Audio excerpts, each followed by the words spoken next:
This episode of the BeanCast is brought to you by Content Marketing World, the world's premier content marketing event. Find out more at contentmarketingworld.com today. Use the offer code BeanCast. Bandwidth provided by Recursive Squirrel Interactive. Visit them on the web at recursivesquirrel.com. Episode 556. She loves tattoos and ketchup.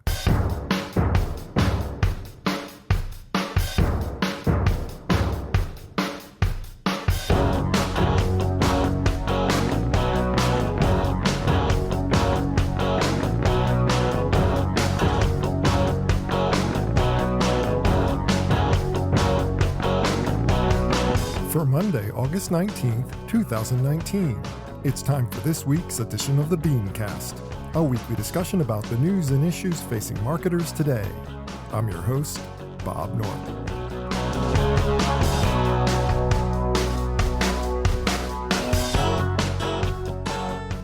Thanks for joining us.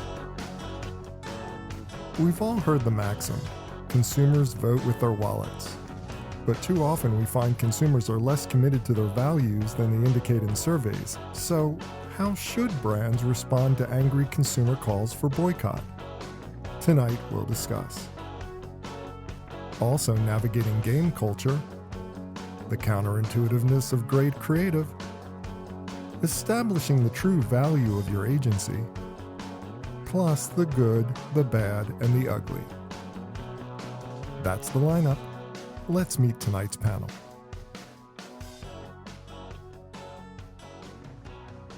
Thanks for joining us for this week's BeanCast. I'm Bob Norp, and with me on the panel for this evening, we start with our long-lost, much-beloved alter ego of marketing wisdom, the co-founder and chief operating officer of gaming and esports agency Hurrah, Ms. Angela Natividad. Angela, welcome back home. Thank you. It's been a long time. Happy to be back. It's been a while. Now, also joining us, we welcome back the co-founder of brand innovation consultancy, the HMS Beagle, Ms. Lynn Power. It seems like the HMS Beagle owns this show because Joe's been on the past 2 weeks. That's really funny. Well, you let him do back to back. So yeah, dangerous, right? I know, but he needed to promote that panel picker for us to South by Southwest, so we had to let him back on. Now, also joining us, we welcome back the co-founder of Brand Innovation Consultancy. Oh, wait, I already did that part. Let's go to the next person. And finally, we have the president of Spark Media Solutions, an executive producer, co-host of the CISO Security Vendor Relationship Series and podcast, Mr. David Spark. Hi, David. It is so awesome to be back on the show, Bob. Always great to have you on. Well, let's jump right into it. We've got a great topic to start off the show. A recent study found that 80% of consumers would reduce or stop using a brand if they found it was associated with extreme content. And another interesting fact, prior to the recent problems, 68% of SoulCycle customers said that they would leave the brand if they disagreed with its view. The trouble is, it seems to all be a lie, because despite what they say, very few consumers ever follow through on the threats to leave a brand. Angela, we've often heard the adage that customers vote with their wallets. Is this simply untrue, or is the argument more nuanced than that? What are your thoughts on this topic? I think I'm about to get really esoteric, so I apologize in advance. I think that's true. But it's pointing to something that's a little bit bigger. And when we hear that, the question that we have to ask ourselves is, what is actually being conveyed by that phrase? We vote with our wallets in the sense that everything that we purchase and invite into our lives is a choice that we're making. And we want to make the best choices possible, but we're also really busy, survival-oriented, squeezed by a volatile economy. You know, it's not simple to live your best standards all the time. And I think when people say something like that, customers vote with their wallets, it could either mean one of two things. It could be coming from a brand trying to excuse their own behavior and saying, well, you know, customers vote with their wallets, which puts kind of like all the burden of their goodwill and their good deeds on the user. Or it could be the users themselves, right? Talking about customers voting with their wallets. And what they're really trying to say is is this is the best possible way that we have for expressing our activism and our beliefs, which is also not true, which is also kind of like easy to say. So it's kind of, that's how I feel about it. Yeah, it's one of those topics that, kind of has always bothered me. I mean, Lynn, you know this from dealing with big brands at JWT and, Yep. your experience with it. I mean, overall, you look at what the consumer says in a survey, and they say that we're going to be leaving your brand if you don't match up to our expectations for what we want in society. We're going to call for boycotts, etc. But they very rarely follow through. I mean, I think back to the Motrin Moms example way back early on Twitter when a whole bunch of mothers got upset about breastfeeding being mocked in an ad that they were doing. And that lasted all of a week, and then suddenly everything's fine, and they had no appreciable drop in business for the brand. It's almost like people want to be outraged more than they want to actually take a stand, and you have to do something really egregiously bad for a brand to be abandoned. Yeah, I think people are definitely lying for sure because people want to say the right thing. You want to say that, of course, I have values. Of course, I want to support brands that align with my values. But I think it's all about the pain point for the person. How much do they rely on that brand? How much do they, at the end of the day, don't want to change their behavior? I think to your point, it's got to be something so awful that they would be called out on it in terms of supporting it still. And or something really dramatic, like 100 people have died from using your product. Exactly. And you haven't fixed your product. You're still gonna, you're probably not going to use that brand anymore. But it's got to be that bad before people start to react in any kind of meaningful way, any kind of appreciable way. I agree. I think most people want to do exactly what you're saying, which is, put their point of view out there that they don't agree, but they're not going to actually change their behavior. Changing your behavior is hard. And I think people, look, we saw this in the election, how many people were like, I would never vote for Trump, right? And then here we are. So I think there is a disconnect between what people say, which they think is the right thing to say, and what people do. And I think you're spot on that, the transgression has to be so extreme for people to legit, change it. And the same is true in the converse too, right, David? I mean, when you think about it from the standpoint of people who support brands that are eco-friendly, they're only going to support eco-friendly brands to the point where it's fits their budget. As soon as that gets outside their budget, they're back to using the crappy old normal brands in most cases. So this is an article that you pointed us to about purchase behavior. That is what this is about. It is about purchase behavior. We have to just focus on that. And both my co-guests have touched upon this. And what is at issue here is specifically the owner of Equinox and SoulCycle, which are health clubs, which have fixed locations, gave donations to Trump, and so people who do not like Trump decided to start. Well, let's clarify that, because it's the owner of Related Properties, which owns SoulCycle and Equinox, is giving a fundraising dinner for Trump. So it's not necessarily that Equinox and SoulCycle are supporting the president. Right. No, but yes, the owner. So, but the thing is, this is about purchase behavior, and this is what kind of drives me crazy, is that the journalist does not reference purchase behavior at all in this article. In fact, she isolates it to whether it's an extremely short lifespan of online outrage or consumer blind spots, but does not say, no, this is about purchase behavior. And purchase behavior is people do not move to another health club out of convenience, usually is the reason. They just don't. And also, we probably all consume products that are made by Trump supporters. Non-Trump supporters are probably consuming products by Trump supporters and are probably oblivious to it, or maybe well aware of it. And so to use that as a reason to stop purchase behavior is absurd. But everything that was said earlier is also completely true in that when a survey is given, we give the answer that we think the survey person wants to hear, not what we will do in purchase behavior. And this is a story about purchase behavior. I can't stress that enough. And there's a lot of psychological implications of that. Lots. Yeah. But it's also, I don't know, because this entire conversation, not what you said, but it all sounds a bit blamey. Like, I think it's really convenient and very capitalist to be like, well, the consumer. What about the behaviors of the brands? Like, we have studies that demonstrate that no matter how many plastic straws we refuse, how much plastics we actively and consciously and make the effort to cut out of our lives, the fact that all of the brands are planning to boost and quadruple and whatever their plastic production in the next 5 years means that literally anything that we can do, any effort that we painstakingly make does not matter, because we are going to find plastics in our face all the time anyway. Like, it's a little too easy to absolve brands from, the things that we're just doing scrappily at the bottom to survive. There's another aspect of this that bothers me, because it's like we're talking about how consumer purchase behavior doesn't change, and that if you're already locked into a brand, you continue to use that brand. But there's got to be some factor that affects acquisition.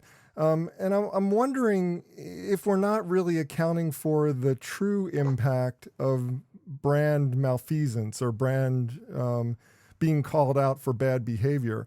Because you may not lose customers over this, Lynn, but you may actually, reduce the amount of impact you have on your acquisition efforts, and you won't be able to attract new customers into the funnel. Is that a possibility? Is that something that you saw in your career? Did we lose Lynn? Oh, Angela. Sorry. I was writing my mute. So, I think it's a good distinction that you're making between, retaining customers and getting new customers. I do think on the acquisition front, people are a little more choiceful about what brands they're engaging in. I think the reality, though, is the values only count for so much. The brand has to work. The product has to work. It has to be really good for people to put it in their, loyalty bucket and continue to repeat. And if it is a really, really good product, it's hard for people to walk away because of something like, this. So I do think there is a difference between acquisition and retention for sure. And acquisition, again, there are loads and loads of studies, depending on whether you believe them or not, that talk about how consumers more than ever, want to be aligned with brands that share the values. So I think we'll see if that perfect example of why that unfortunately is BS. And the reason is people say that, but tell us what you really think, because David. Of this. But I mean, take a look at Uber. Uber had 35 plus horrible publicity events, bad PR events. Horrible. I mean, just awful, awful, awful stuff. Their usage did not drop, even though there was a completely decent alternative, Lyft, that works just as well, is distributed almost in as many different markets as Uber is. But people still kept using Uber because they love the convenience of that product. So that product, I'm sorry, if any other company had dealt with that kind of stuff, they might have been decimated as a result. But because the product was so ingrained and attached, because people have both instinctive and emotional purchase behaviors. Instinctive is the well thought of, well, should I be with this company because I don't know if I agree with their politics of this or that or this. And then there's the emotional of, I need to physically get to work. I need to call a car right now. I'm not going to think about anything else.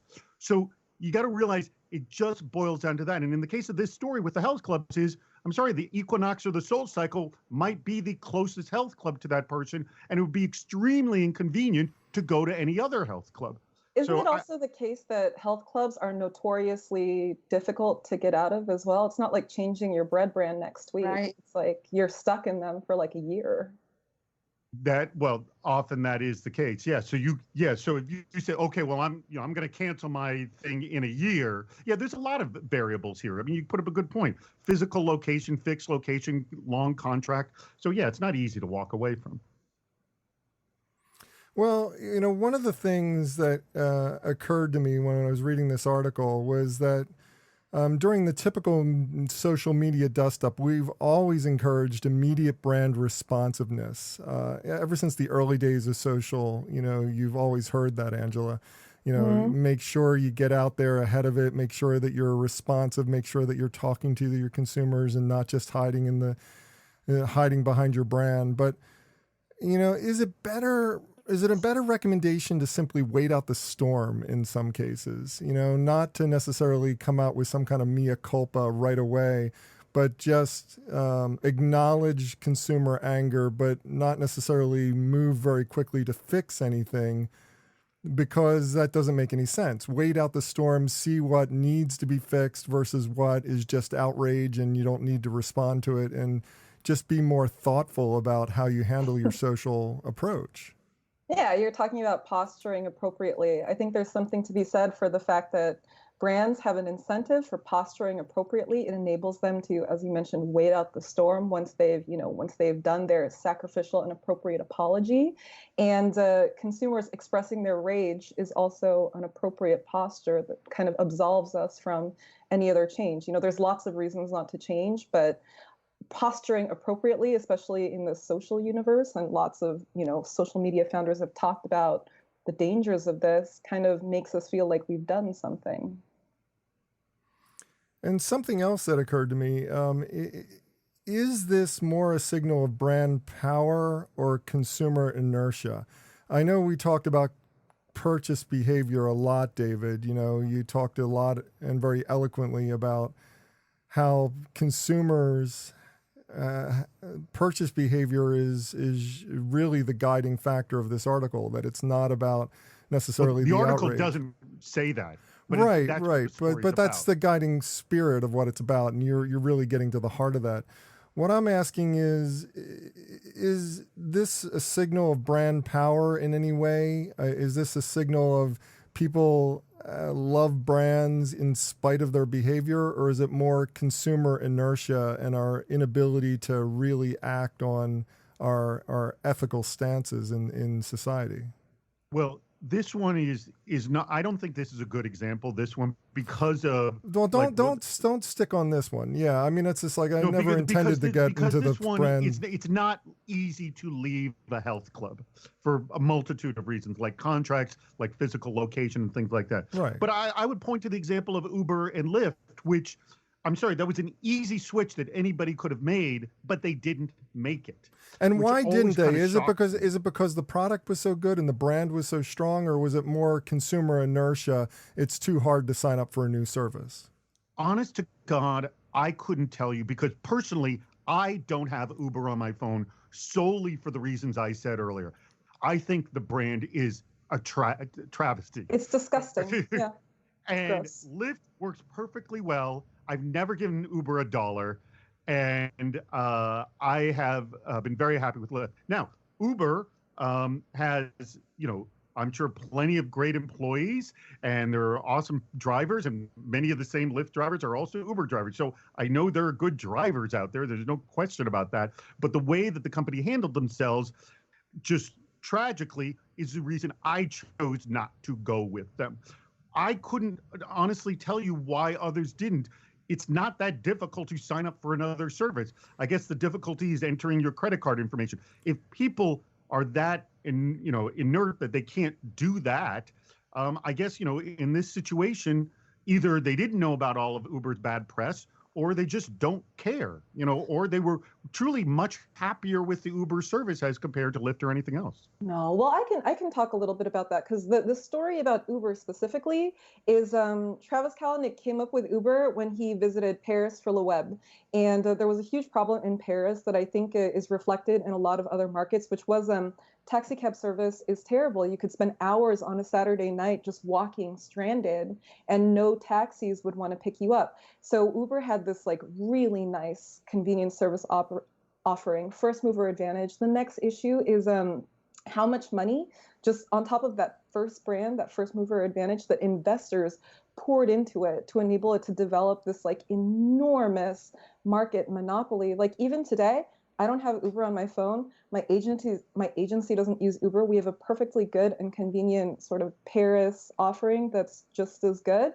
The problem is that when I go anywhere else, it's hard not to have Uber. It's really, really hard. And it's because of that first mover advantage, all of the money that investors poured into it, the degree to which it has distorted market signals, like it's used so much of its investors' money to subsidize the cost of the rides so that they have the cheapest ones and they're everywhere.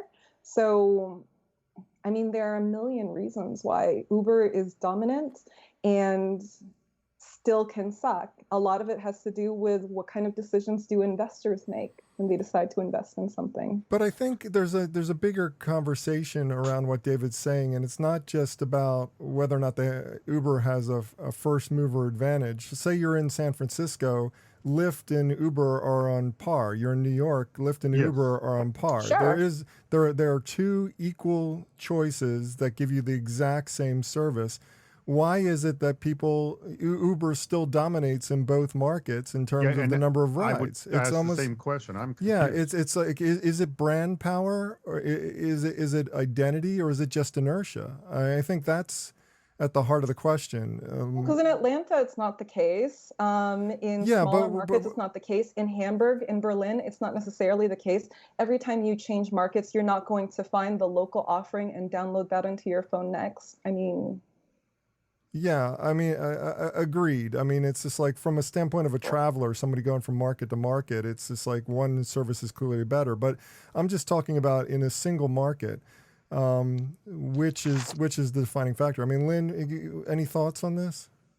I don't know. I find it confusing as well. I mean, I kind of think it's more consumer inertia than it is brand power, because I do think from a brand perspective, Lyft has recognition. Lyft has obviously a much better brand reputation. Like I have a hard time believing that people would just go, oh, I'm going to stick with Uber because they're the, bigger brand. I don't think people are. I think it's got to be more that it's already in my phone. I already know it. I know what I'm going to get.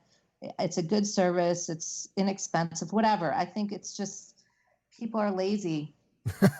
By the way, I should also mention that the co-host of my podcast is the former head of security for Lyft. So that also helps. Another reason why I choose Lyft. Good to give that information out. That gives a good disclaimer there. Well, we're going to move on, and we're going to talk next about navigating these dangerous tides of gamer culture. Gamers are obviously a growing market. Gaming as a whole is a growing market, and it's a great opportunity for advertisers to get involved, but it's also a tricky space, and we're going to talk a little bit about the positives and negatives there in just a moment. But first, I want to talk about our sponsor, Content Marketing World. I have more good news for you. On top of all the great names that are already involved, on top of Henry Rollins speaking at this event, on top of Mindy Kaling, on top of BeanCasters like Christopher Penn and Ann Hanley and Kate O'Neill, Scott Monty, Tamsin Webster giving the keynote. Now we just found out that Mitch Joel is also going to be speaking at the event. And anybody who listens to this show knows who Mitch is. You know how smart he is. You know how dynamic a speaker he is. And it's wonderful to see him as part of this event where he's spoken so many times before, and we're excited to tell you about it and get you excited about going to this event, because Content Marketing World is clearly the world's original and largest annual gathering of content marketing professionals, all coming to hear the latest thinking on every topic imaginable about content marketing. And they've obviously got the firepower in terms of speakers to make that happen. Nearly every major brand globally is going to be in attendance. Let me say that again. Nearly every major brand globally will be there. That's over 4,000 attendees. This makes Content Marketing World the one place you need to send someone from your staff or come yourself to be at this event, because let's face it, if you're an agency out there, and that's who we're specifically targeting with this ad campaign, we want people from agencies to consider Content Marketing World as their number one conference choice, because not only are you going to get great content, great information about how to do content marketing, an agency track, a brand content track. You're not only going to get all that, you're also going to have, with every major brand there and 4,000 attendees, an unbelievable new business opportunity. Because if you're looking to get in touch with someone at one of these major global brands that is so important to the agency world, you're going to be able to talk directly to somebody who moves and shakes in the content marketing space at that particular brand. This is absolutely one of the most valuable conferences that you can put on your calendar. There really isn't any excuse for you not to go. So keep in mind that the date is coming up soon. It's September 3rd is when it starts, and it runs through the 6th, and it happens in Cleveland, Ohio. Don't wait. Go check it out. Find out more about the conference. And when you're absolutely beyond excitement, over the moon, ready to go to this event, go to contentmarketingworld.com and use the offer code BeanCast. Make sure you do use all caps. I don't know why, but they have set it up so that it's BeanCast in all caps. And when you do that, they're even going to knock $100 off your total registration price. So that's contentmarketingworld.com to find out more information. And when you're ready to register, use the offer code BeanCast. Register today, and I'll be looking for you at this year's event. Well, there is little doubt left over the growing opportunities for advertisers in the esports space. And yet, even though the events and their reach keep expanding year after year, navigating the space can be pretty difficult. I mean, gamer culture is problematic, to say the least. The platforms for coverage and engagement are volatile and changing constantly, and endorsements can be kind of risky on occasion. So, David, does gaming provide enough value to supersede the dangers? Is this something that is, in spite of the fact that it's growing and important and interesting, is it also so fraught with danger that brands have to look twice before they leap in? So I actually don't think this is any different than any other advertising buy in which you need to look at the media or the influencer you're purchasing on their channel. So I think just the like you mentioned, the danger quote that is on gaming is just because of the level of sort of misogyny and racism and hate that follows.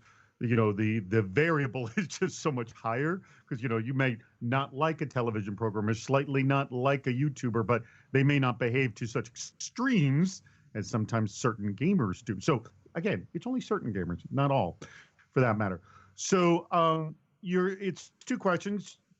Should you be advertising esports because of the fear of all these things? And, you need to also look at the channel. But if you're trying to attract a young male audience who may not be on television where you want them or in other traditional spaces, you're gonna have to be in games in some format or another. So my feeling is it is a good buy. You just have to do your due diligence like you would do with anything. Just, I guess, more severely. But then again, the people who are spouting hatred on their channel are kind of already being flagged by advertisers. So you can honestly look at the other advertisers on a gamer's channel and see, whether or not, they're having, similar brands that would, be akin to yours. And also, if you're going through something like a Mixer or a Twitch that's sort of handling gaming as well, I mean, you can work with that platform to make sure that you are not being exposed to stuff like that. But it's not just the endorsers. It's not just the actual gamers that you do deals with. It's not just the platforms. It's the fact that the people who are into gaming are also problematic. That's where are the you conversation. Just talking about like an online chat going on? I'm talking about the kind of conversations that go on in gamer communities are kind of volatile, and they do go over the line a lot of the times. And I want to get Angela's opinion about this because this is far more savvy on this subject. Well, this is her. I don't know about that. Well, but it's your space. I mean, you're dealing with this firsthand on a regular basis when you're doing work for your clients. I mean, how do you handle this? So I think there's a whole constellation of things that makes it so that the atmosphere, the feeling that you have is the feeling that you just described.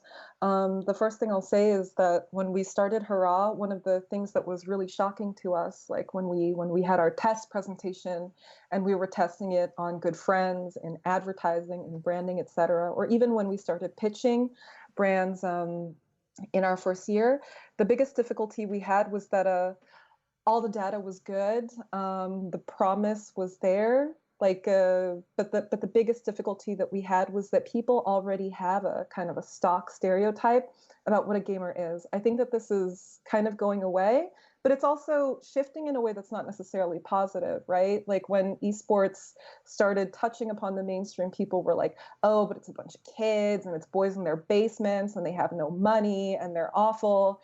And now we know that that's not necessarily true. The average esports fan is about 25 to 30. It is true that it is still mostly male, but this is also something that's changing. Studies have shown that when people are kids, it's actually girls that dominate more in the esports scene than boys. And by the time they become teenagers, this is something that changes for all of the reasons that we can imagine. Another issue that we have is the fact that when you're looking at the esports space specifically, it's a small space where everybody knows each other, kind of like advertising. It's really insular. And a lot of the people that made it what it is, the people who founded Twitch, ESL, Riot, Blizzard, whatever, they came from the sector. And often what you find with these people is that they have never really worked anywhere else in any other space, which means that all of the cross-pollination that you have in other sectors, you don't necessarily have in esports. They're rebuilding this wheel in ways that can be confusing when you come from outside. Like, for example, we're one of the biggest industries with a massive offline following that doesn't have codes of conduct that are stuck. Like, people are still debating, like, well, what are codes of conduct? Like, is that a thing that we actually need to have? It's also one of the few spaces where when people are becoming super suspicious of social media, you already have social media that is dedicated specifically to esports. So that is also I want to ask you something about the code of conduct thing, because I was just at the Black Hat conference in Las Vegas. That's a big security conference.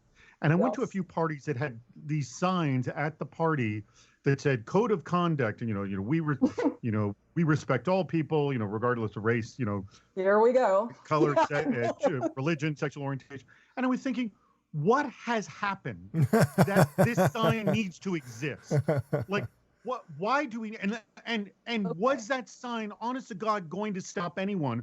Because sign or not, if someone was rude, they'd be kicked out. I'm trying to understand, what does the sign do? Nothing. Who is it appeasing? What lawyer is it making happy? What is the value of that sign?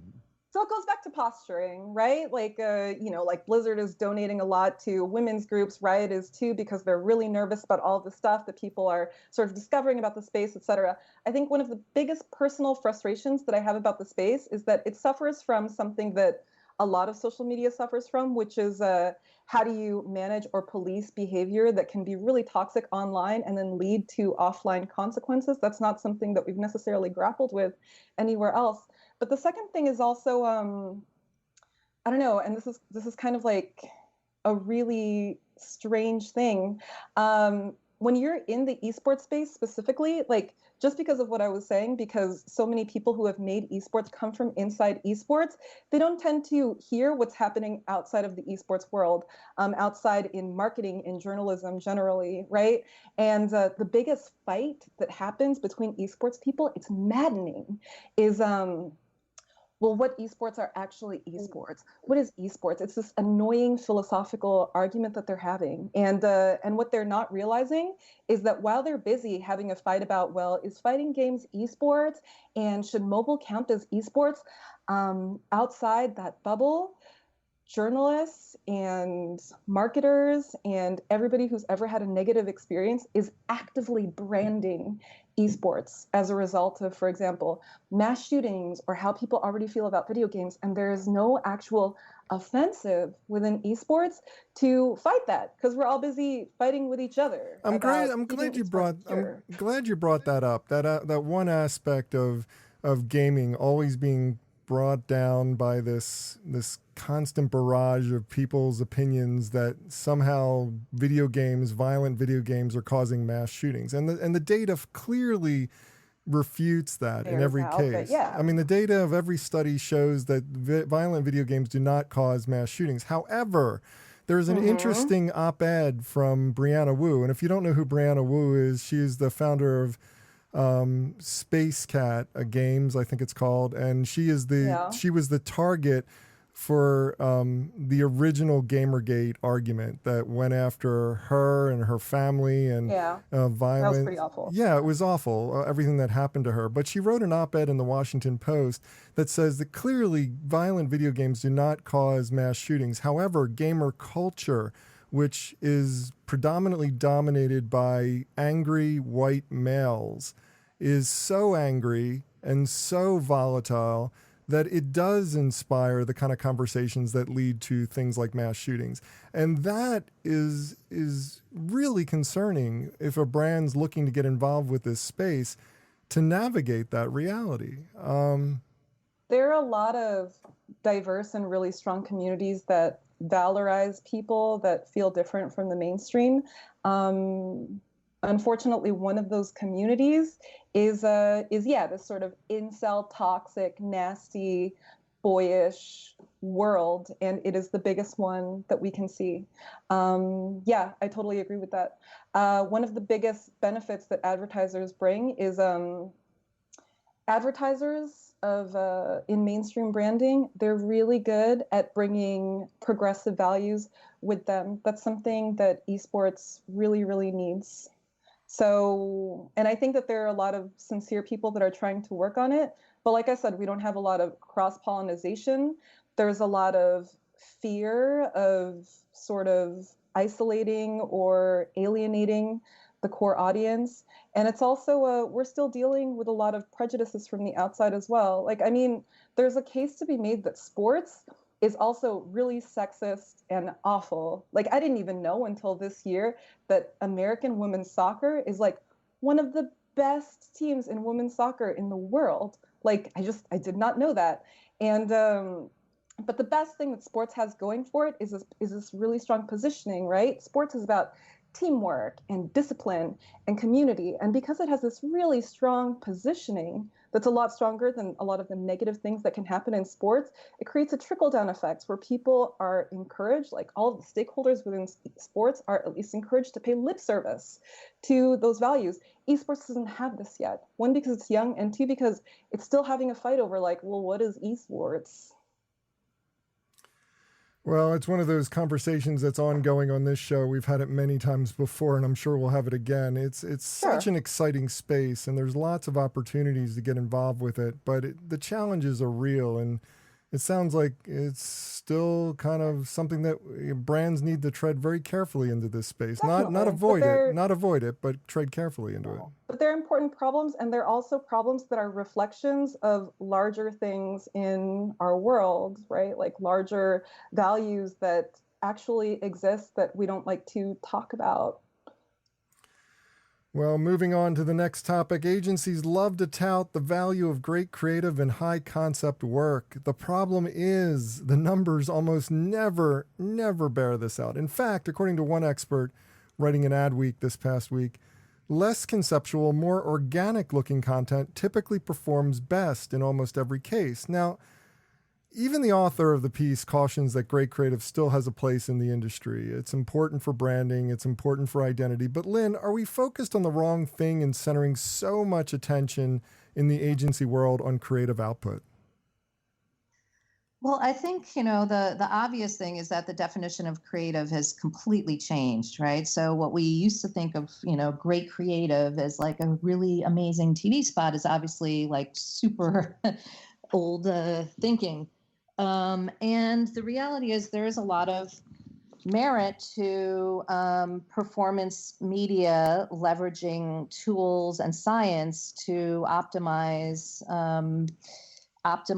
results. And I just read an article, actually, I think it was Chase, that said that they tested AI written copy versus human written copy, and the AI outperformed the humans, and therefore they're sort of, shifting their energy there.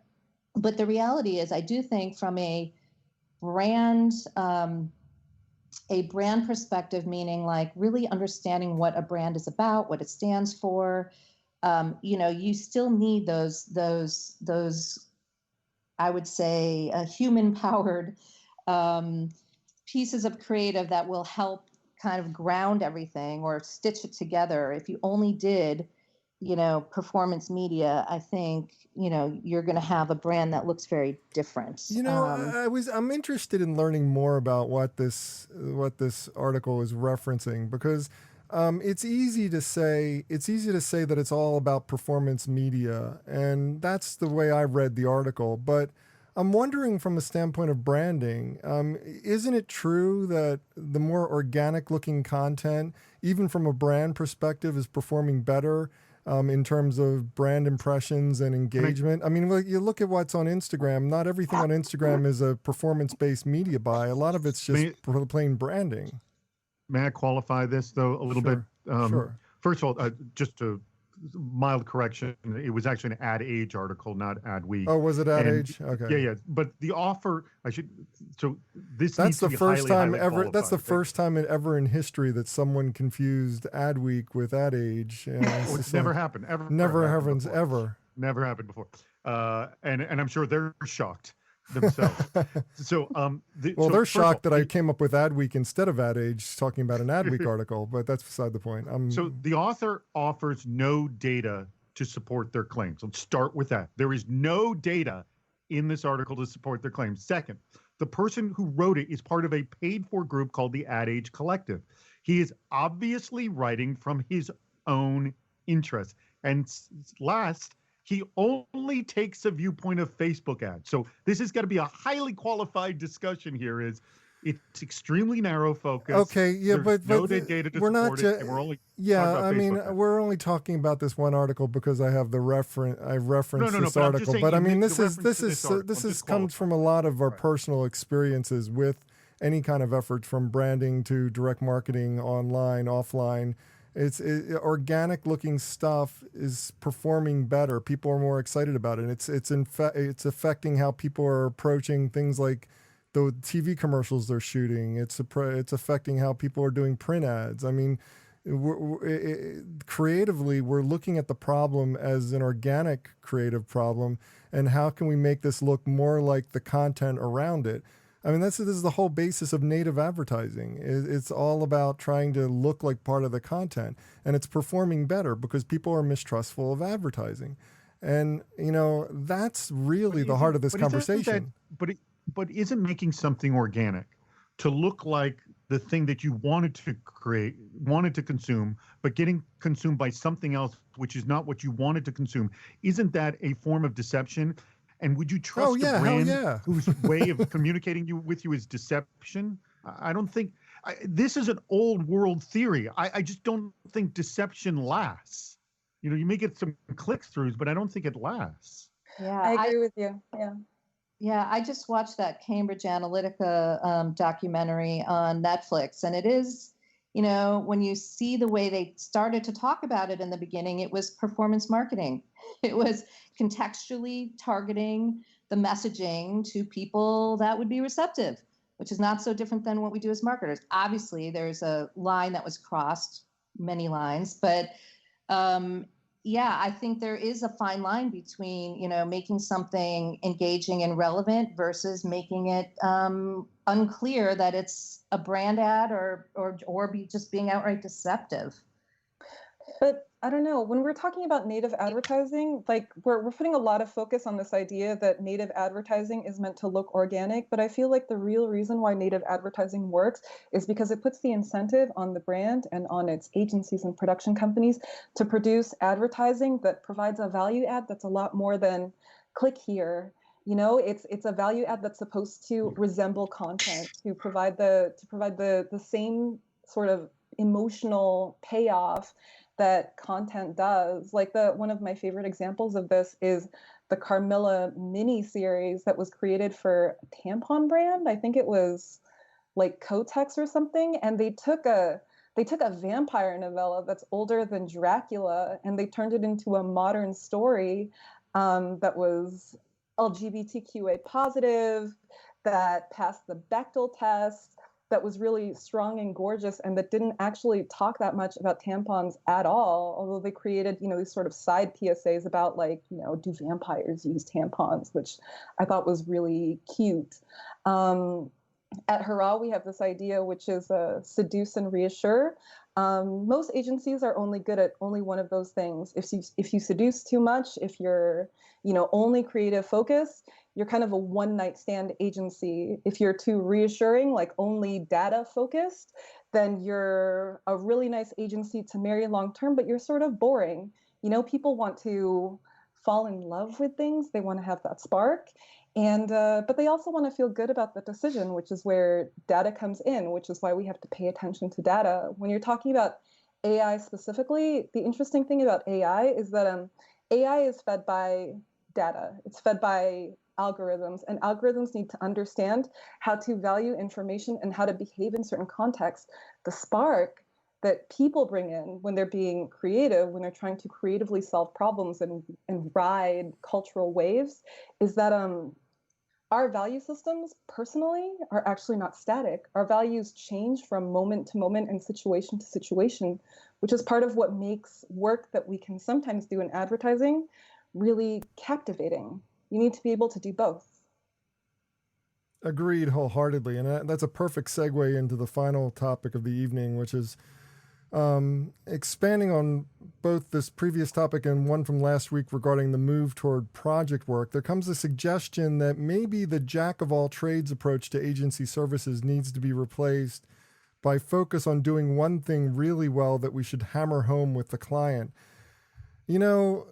Angela, what you were just talking about kind of resonates on that theme. You need to differentiate for your agency what you're doing and why you do it better than everybody else in order for someone to fall in love with you. But do you need to be focused on one specific idea or ideal of marketing? Like, do you need to say, we're all about creative, or we're all about esports, or we're all about direct marketing, or we're all about this or that, instead of having this general approach to marketing, this kind of one size fits all, we can do everything for you type of agency pitch that has dominated the agency world for so long? In the end, agencies are all being squeezed. I think that we all know that. So we're all, like, even if Hurrah has a really strong niche right now, we already know that we are going to have to expand that niche. That's part of the game of agency life.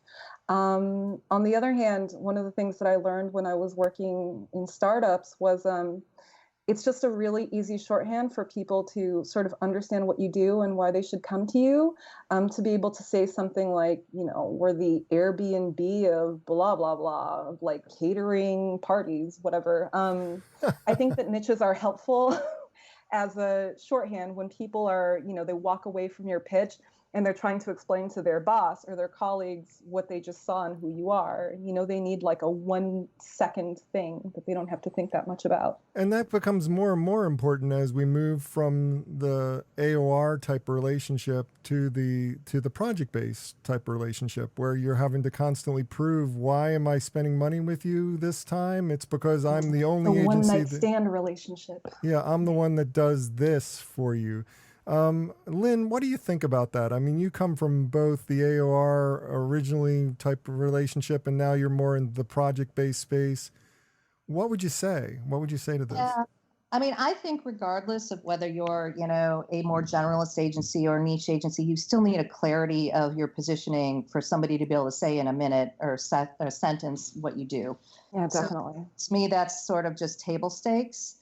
Regardless, I think the reality is, the pendulum swings back and forth, and I've been in this business long enough to see it swing multiple times. Clients like the idea of specialists. They want to have the, best in class expertise, but they don't want to manage 20 agencies. There's a trade-off to that. And as agencies are getting squeezed, a lot of clients are getting just as squeezed, and they're cutting back on their marketing teams and staff, and they don't have, the bandwidth to be really figuring stuff out themselves. So, it is kind of, it really depends on the client and how sort of robust their own marketing expertise is and their teams are as to whether or not they want to have lots of specialists and manage them and have the people in-house to be able to manage them, or whether they just would prefer to go to more turnkey solution and have an agency that may not do everything as well, but can do a lot of things. There's something that you brought up here about the pendulum, and that's something that we got into on this topic last week a little bit more deeply. But I want to bring it up again because I agree with you. In the industry, we see this pendulum effect where people go from, we need expertise, no, we need simplicity, no, we need expertise, no, we need simplicity. But at a certain point, the agencies get squeezed so much that they get squeezed out of existence. And I'm wondering, is this the final swing of the pendulum to the project-based reality of our future where, you can't, the money's just not there to support AOR relationships? I think project-based is a reality that if agencies have not come to grip with yet, then they're not going to survive, because you can't continue to push an AOR mentality on every client, knowing that, the challenges with the AOR piece is a lot of clients just don't want to pay the overhead. They don't want to pay the retainer for X amount of people that they're not exactly sure what they're doing all the time. So I think we're going to ultimately see there's going to be a mix of both types of relationships that will survive. I think there are bigger clients that just need the infrastructure and the continuity, frankly, because they don't have it on their end to have more of an AOR type relationship. But then there are going to be plenty of clients that, don't want to pay for it. And David, you're going to say something. I can speak from personal experience here. So I've been running my own content marketing agency for 12 and a half years. 12 and a half years ago, people were not sold on content marketing at all. And there was no, all my clients didn't have a content marketing person, let alone an entire department. Goes back to 2007. So I could very easily sell generally making content, making a video, articles, images, whatever, podcasts. My sales cycle was trying to explain people the value of content marketing. That was what I had to do. 2012 was an enormous turnover year for us, and then talking about shift in that not only did all my clients all of a sudden start hiring content marketing people in-house, they had a content marketing director and an entire department. So all that money that I easily got once they were sold on content marketing was all of a sudden going in the house. I had to shift to a product-based agency where people bought my products rather than just buying my services. They were buying my products. And that was, a shakeup of my agency, and I had to deal with that. And essentially we did a major dip in 2012 and it started coming back in 2013 as a result. But I think all businesses deal with this, and if you don't see what's going on and you don't adapt, you can't yell and complain about it. You've got to deal with it. Good points all. But now it's time for the good, the bad, and the ugly. But before we get to that segment of the show, I do want to take this quick opportunity to thank my guests again and allow them to each do a shameless plug, starting with Angela Natividad. You can find her at hurrah.gg. I don't even know what GG stands for, but it sounds really cool as a URL. Tell us what's going on in your world. What would you like to promote?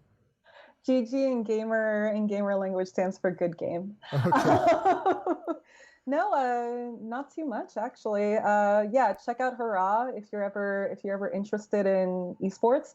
And I'm also writing at Muse by Clio. That's Muse by CL.io. I've been reviewing ads, whether they're good, they're bad, whether they work or don't for the last 15 years. You know this, Bob, and that's where I do it now. Yeah, and Tim Nudd comes on the program quite a bit, so we're really excited that you're working over there. Fantastic. Next up, we have Lynn Power. You can find her at the HMS Beagle. That's the HMSBeagle.com. That's where the innovation consultancy that she founded with Joseph Jaffe. Tell us what's going on in your world, Lynn. What would you like to promote? Yeah, well, we're working with a bunch of startups right now, which has been really fun, and helping them really fine-tune their brand narrative and their go-to-market approach. Mostly in the ad tech space. So it's been interesting. A lot of what we talked about is certainly seeing it from the other side. But the one thing I would like to mention is we are launching a hair care brand called Masami that launches in about a month.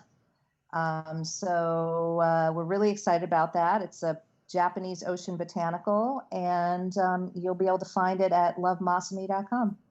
That's great. I've been watching the journey of Masami as you've brought it to life and took many trips to Japan. So pretty amazing. It doesn't suck.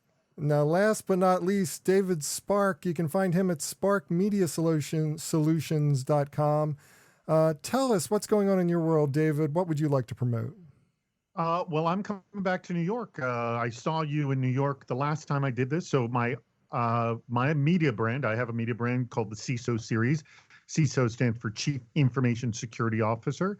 And we do live recordings of my podcast, the CISO Security Vendor Relationship Podcast. And I will be in Times Square at the WeWork location there. And I'm going to be doing my podcast with the head of information security at WeWork, along with our guest, which will be the head of information security, the CISO at Priceline as well. And we'll be doing a live recording there on September 5th. If you want to know anything more about that, go to CISOseries.com. If you are in cybersecurity, you should be following us. So check it out. I have 2 podcasts on the channel. Yeah, this is a show that came out of nowhere to be one of the most popular shows in that particular space. So you definitely want to check it out if you are in security. As for me, for more information about me or the show, visit thebeancast.com. There you can find a complete show archive. You can find out how to consult with me. And of course, you can find out how to advertise on this program. I would love to talk to you about that. So check it all out at thebeancast.com. And now it's time for the good, the bad, and the ugly, a rundown of the best and worst of marketing, advertising, and public relations from the last week. And first up, Heinz Ketchup did a great job of capitalizing on a famous superfan. Apparently, Ed Sheeran, the musician Ed Sheeran, famously had the Heinz logo tattooed on his body. I'm not really sure where. I should have looked that up a little bit more, but Heinz tattooed in response 150 bottles of ketchup with Ed Sheeran's tattoos as a way of doing a special promotion where they're going to give out these bottles. You know, as far as I'm concerned, Lynn, the only thing that could have made this more awesome is if they had done only 57 bottles, which would have fit with the 57 varieties that they have in their logo. That would have been a smarter execution, but I'm happy with this 150 bottle approach that really acknowledges super fans by acknowledging a super fan. I agree. I love this. I think it just shows that they're tapped into, what's happening in culture. It's also great that, as far as I know, they did not pay Ed Sheeran to get the tattoo, that he did it on his own, and that they're basically just, fanning a fan. And I think, my daughter is funny because she loves tattoos and she also loves ketchup, and she thought it was like the greatest thing ever. It's pretty amazing. It is pretty amazing. Love it. She loves tattoos and she loves ketchup. Yeah, they're like her 2 biggest passions. And so I was like, wow, they're really bringing them together. Yeah. And I think we have the title of our show. Next up, the bad for the week. As part of their effort to promote their show, The Marvelous Mrs. Maisel, Amazon offered 30 cents gas in LA. Angela, I mean, these guerrilla efforts that are supposed to cause discord, get people into situations where they're obviously uncomfortable making a mess of traffic in LA for hours on end, just to get some press and promotion. I'm looking at this going, this is just so rude. I mean, this is why people hate marketers. It's just like, you did this 30 cents gas. We're doing something special for people. But what you're really doing when you do it in LA is causing a major headache, massive traffic jams, and lots of unhappy people. Yeah, it's super messed up from our perspective. Like, we're in the middle of an energy crisis. What did they think was going to happen? But I think from Amazon's case, bearing in mind that Amazon is sort of a classic supervillain. I mean, come on. I think that they knew that this was going to happen, and that it would do more good for them and for their ongoing OTT arms race than bad. It's kind of like, it made me think of when Gavin Newsom was the mayor of San Francisco, and all of a sudden he was officiating gay weddings, even though they weren't technically real. Like, it was like a really big deal that he did this, and it did a lot for him. It did a lot for the cause of gay marriage, obviously, but it was also like, dude, that was kind of up. You know what I mean? Yeah. I get you. Oh, last but not least, we have the ugly of the week. Depending on who you believe, General Electric is either guilty of massive accounting fraud, and I mean massive, like crazy bad accounting fraud, like they're almost bankrupt and nobody knew it, or their accuser, Mark Markopoulos, is guilty of one of the most flagrant cases of market manipulation in history. Either way, Lynn, someone is guilty, and this is one bad, ugly PR mess for everybody involved. Yeah, I don't really see any winners here, because this ends up just being like he said, she said, he said, she, like, I don't know. And it's a shame, because I actually own GE stock. So I would like it to get sorted out, but I think it's a challenge for sure. And I think we're going to see more of this, by the way, as, there's more scrutiny on these types of things, and hard to know exactly where the truth lies, for me at least. Yeah, this one I looked at this and I said, wow, this is just such a mess. Unbelievable. But hopefully somebody will emerge from it and your stock may not tank. So that's always good to hear if we can get that fixed. Well, have a suggestion for this list or just want to discuss it, comment online, use the hashtag GBU. That's #GBU.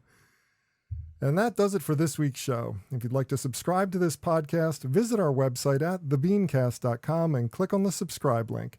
If you're an Apple Podcast listener, we've also provided a direct link to our listing there, or just search for the BeanCast in the podcast directory on the Apple Podcast app. And whichever podcast directory you use, when you subscribe, please leave us a review. Got a comment? Have a question? We'd love to hear from you. Just send your emails to beancast@gmail.com. Opening theme was performed by Joe Seibel. Closing theme by C. Jax. Thanks for listening. I'm Bob Norp. We'll be back again next week. Hope you'll join us then.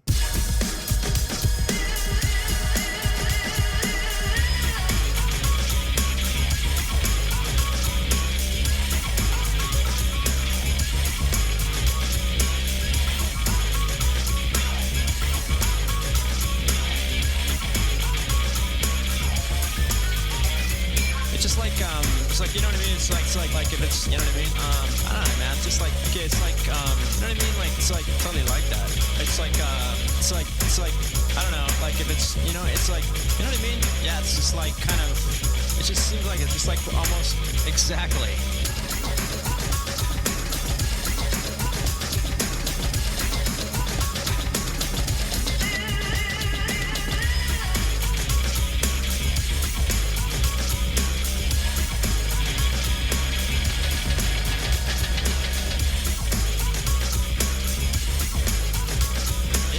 It's like exactly.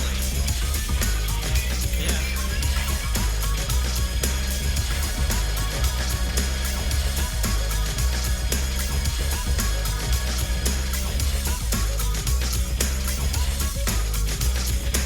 You know what I mean? Exactly.